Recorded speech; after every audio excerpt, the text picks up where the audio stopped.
wallahi yanzu idan wani yana so ya aure matarka sai je kai maka tsafi ya kawo duk abin da zai zo raba ka da iyalinka. Suna nan matsafa mala, ana tsafi a raba yaro da mai gidansa a kasuwa, matsafa a raba mata da mijinta saboda an ga suna zaman lafiya, shi yana da wadata, an ga suna zaman lafiya, bari a raba ta da shi. A raba makoci da makoci, a sawa mace ciwo ta dalilin sihiri. Bokaye a garin nan barnar da suke ta wuce yadda kake tsammani. A je a yi wa mace sihiri, duk ranar da mai gidanta ya zo girkinta tana jini jini jini, ya za a yi alakar aure da ita? Yana tafiya ya bar ɗakin, shikenan kuma ta dawo lafiya. Akwai wanda ya je alakar aure zai da iyalinsa ba zai iya yi ba, yayi kuka ya zubar da hawaye, amma in yi koma ɗakin ɗaya kishiyar lafiyarsa kalau. Akwai wanda ake sa masa bacci, da ya je bacci kawai ke ɗaukan hankalinsa, sai shekara nawa bai alaka da iyalinsa ba, bai da lafiya, yana da ciwo. Wallahi duk sharrin bokaye ne. Akwai wanda aka raba shi da kasuwarsa, yana kasuwa yana cin riba yana samun alheri, aka je aka tafka masa sihiri aka tafka masa, baya izuwa. Malam mutum miloniya mai kuɗi, wallahi kasuwar ta gagare shi, da 'ya'yan sun yi masa magana, alhaji magana kasuwa, sai ya fashe da kuka, ya ce baran je ba. Haka ya daina zuwa, al'amuran suka lalace saboda tsinannu matsafa sun masa tsafi, sun kore shi a kasuwar. Akwai wanda ake koransu daga garinsu. Dan uwanka kawai kuna shago, ga shagonka ga nashi ba, idan ya ga kafi ciniki sai ya je ya kai wa boka naira 2000 3000 ta yawa. Wallahi malam har tsafin 500 ana yi a kasar nan, 500. Akwai tsinannu da shaidancinsu da tsinuwarsu ta kai ga wato bala'in da yake tattare su, sallah ma ba sa yi, tantiran matsafa ne. Akwai wanda ɗagawa ake sai an tafi wata ƙasa ma an je an same su. Malam 'yan Najeriya daga nan suke tafiya har Indiya a musu tsafi, 'yan garin nan. Mutum ya je har Nijar a masa tsafi, mutum ya tafi Kotonou a masa tsafi. Me alaƙa? Saboda a masa tsafi. Akwai ƙasashe sanannu waɗanda matsafa ne, matsafa ne. Mutum yana aiki a ofis ɗinsa, a je a masa tsafi a kore shi. Kwanan nan wannan uwa yake faɗa ce ya je ƙofar ofis ɗinsa kawai da safe yana zuwa sai tarar da jini ya buɗe ofis ya ga gaba ɗaya jini, yadda ka san an yi wasan kura ne da wata dabba aka kashe ta, kan kujeran an sa masa wani gari da wani tsaki a kai. Yana ta'ajjubi yana mamaki, kafin nan ya faɗi rif, ya faɗi, ya fara inna lillahi wa inna ilaihi raji'un. Sai da aka zo aka ɗauke shi, ya ce ofis ɗin ba zai sake zuwa ba.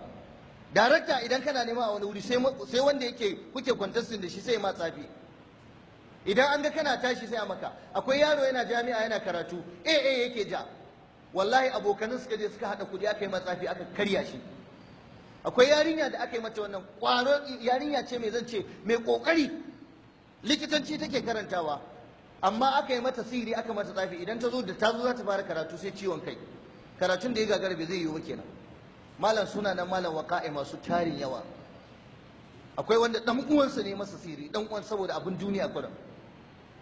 Bacce maganan babin mata, wallahi duk wanda yake da mace ya sa ido sosai akan ta, ka karanta ta daga da waje. Wani zirga na tafi unguwa zan dawo zan je gurin wani, ka tabbatar ina ake zuwa. Kuma duk wani kulli da wani rataye da ka gani a gidanka baka gane ba, ka bincika. Matarka sai ta je ta sa a yi maka sihiri, a ɗebo garin magani ana yayyafa maka, a tuka maka tuwo da garin magani, a je a ɗebo wata tsiya a zo a zuba maka. Akwai wanda ya kama iyalin suna sa masa. Uwarta da ta haife ta ita ta zo ta kawo mata, ta ce ga taimako na karɓo da gurin malami, mallaka dai iya mallaka, kuma shi da aure ya gama yin aure. Ashe mijin yana cikin banɗaki yana jin su yana ɗan kama ruwa. Ya ce a gidana za a yi wannan, kuma hakan aka yi. Idan ya zo zai ci abinci ki karkada masa wannan ruwan shan su zo ƙorodin zaki masa, ki zuba masa wannan ruwan rubutun, wancan ki sa masa kaza. Kai jama'a, akwai wanda wallahi tallahi ba haya aka sa masa a cikin abincinsa, ba haya, saboda tsinannun bokayen nan matsafa sun yi sihiri akan wannan. Akwai babokan da fa fitsari zai yi ya bare ce a je a zuba maka, an cuce ka, Allah ya isa, da je ka sha fitsarin boka. Mala ya kamata a yi wa mutane bayanin sharrin bokayen nan da tsafi da yake faruwa. Kuma yanzu nan kana cikin ni'ima, da zarar kana cikin walwala, wallahi makiyinka ne ma yake kassara ka, ya tsugunar da kai, a hana ka sakat. so ya kamata mutane mu ji tsoron Allah kuma mu rike tauhidi. Idan ka rike gaskiya to Allah zai baka nasara, ka rike Qur'ani Allah zai baka nasara. Ya jama'a, manzon Allah sallallahu alaihi wa sallama kansa fa an masa sihiri. An yi wa manzon Allah sihiri da gashin kansa, kum da yake taje kansa, shi aka je aka ɗauke, aka ɗebe gashin, aka yi mai sihiri. Kamar yadda Nana Aisha ta faɗa, Labid ibn al-Asam sunan wanda yi wa annabi tsafi. Tsafin da aka yi wa annabi alhamdulillah bai taɓa manzancinsa ba, amma ya taɓa wani abu na rayuwarsa da iyalinsa. Gaba ɗaya sai ya ƙaurace ya daina zuwa kwanan iyalansa. Matan suke tattaunawa, yaya manzon Allah ya daina zuwa? Aka yi mai magana, ce ai yana zuwa ai. Suka ce ya manzon Allah baka zuwa? Ya ce yana zuwa. Sai Allah madaukin sarki ya turo masa da mala'iku suka yi mai bayani a cikin bacci.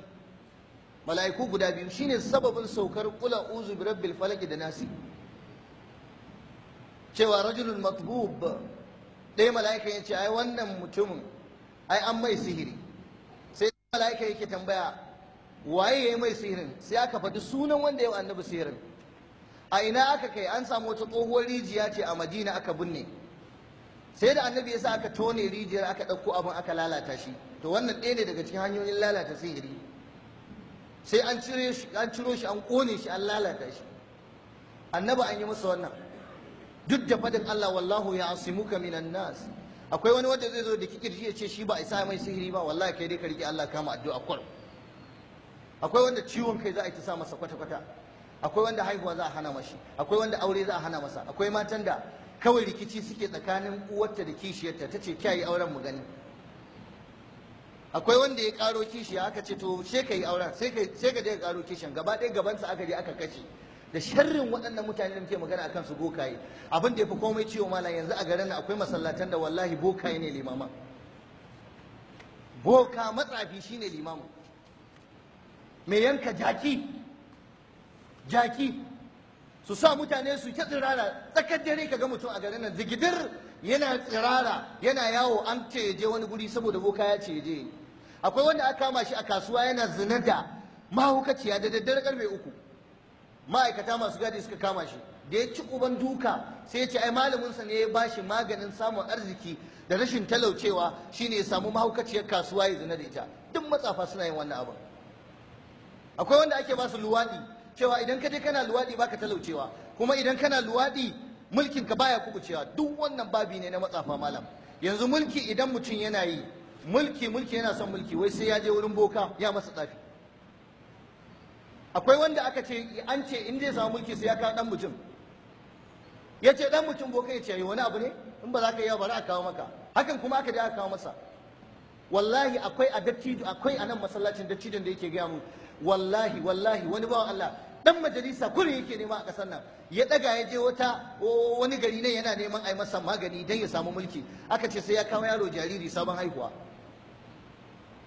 ya ce ba da zai, aka ce ba da kuɗi, ba da 100 kaza za a kawo. Aka je aka kawo masa yaron, wanda aka yi da abin a gabansa shi yake ba da labari cewa a zo a gaya malamai su rinka wa'azi.